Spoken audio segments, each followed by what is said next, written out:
अगर आप 80 और 90 के दशक की बॉलीवुड फिल्मों के शौकीन हैं तो किमी कार्टर का नाम आपने जरूर सुना होगा। उनके फैंस भी रहे होंगे। अमिताभ बच्चन के साथ फिल्म हम के सुपरहिट गाने जुम्मा चुम्मा दे दे ने उन्हें रातों रात पूरे देश में पहचान दिला दी थी। लेकिन जितनी तेजी से किमी ने लोकप्रियता हासिल की उतनी ही अचानक वह फिल्मी दुनिया से गायब भी हो गई। आखिर ऐसा क्या हुआ कि एक सफल अभिनेत्री ने अपने करियर के शिखर पर बॉलीवुड को अलविदा कह दिया? आइए जानते हैं उनकी पूरी कहानी।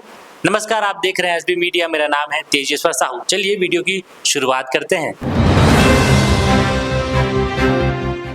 किमी कार्टर का जन्म 11 दिसंबर 1965 को मुंबई में हुआ था। बचपन से ही उनका झुकाव ग्लैमर की दुनिया की ओर था। उन्होंने मॉडलिंग से अपने करियर की शुरुआत की और जल्द ही फिल्म निर्माताओं की नजर उन पर पड़ी।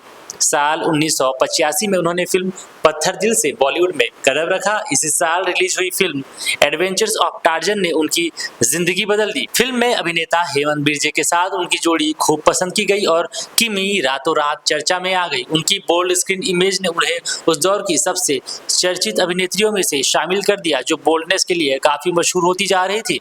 इसके बाद किमी कार्टर ने लगातार कई फिल्मों में काम किया।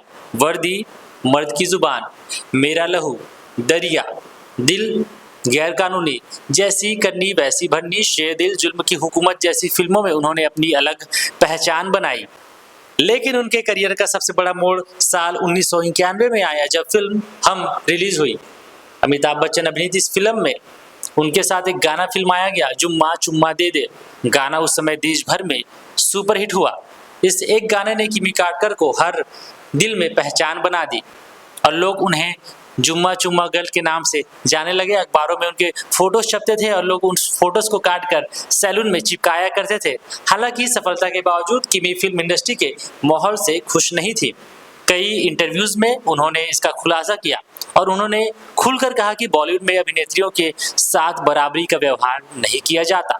उनका मानना था कि पुरुष कलाकारों को ज्यादा महत्व दिया जाता है, जबकि महिला कलाकारों को कई तरह के समझौते करने पड़ते हैं। उन्होंने यह भी कहा कि वह अभिनय से ऊब चुकी हैं और फिल्म इंडस्ट्री के काम करने के तरीके से परेशान हो गई हैं। वर्ष 1992 में रिलीज हुई फिल्म हमला उनकी आखिरी फिल्म साबित हुई। इसके बाद उन्होंने अचानक बॉलीवुड छोड़ दिया। यह फैसला उस समय सभी के लिए हैरान कर देने वाला था, क्योंकि उनका करियर अभी भी अच्छी स्थिति में बना हुआ था। उनको फिल्मों के ऑफर लगातार आ रहे थे।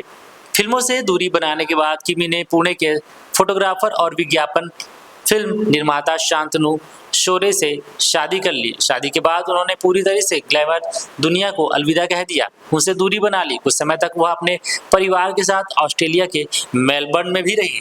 बाद में जब भारत लौट आई और लंबे समय तक गोवा में अपने पति और बेटे सिद्धार्थ के साथ शांत जीवन बिताया।